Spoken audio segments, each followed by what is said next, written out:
Musa alikuwa na alama tatu ya moto.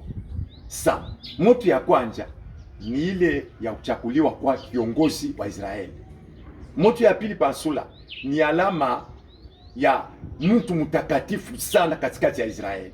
Moto ya tatu ilikuwa katikati ya hema, ni ya mtu wa kufanya vibaya hanapotea. Somo letu linasema hivi: mtu wasipokujua Mungu ana majina matatu.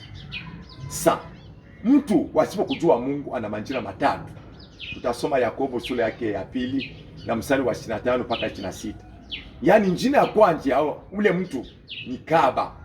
Kaba ni ule mtu hana hali ya kidunia, kuongea mabaya, kuya mbea, kufanya maneno haimusu, kila kitu, ule ni Kaba.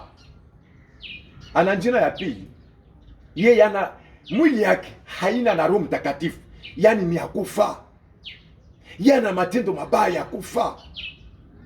Ana na jina ya tatu, hana na imani ya kumbingu, hana imani ya Bukaba. Yaani napasha kila mtu yote pa dunia kabla hamini Mungu ni Mwokozi, halikuwa Kaba wa matendo ya kidunia. Yaani napasha tuache ile majina matatu, tukue mwaminifu na tuamini Mungu. Amina.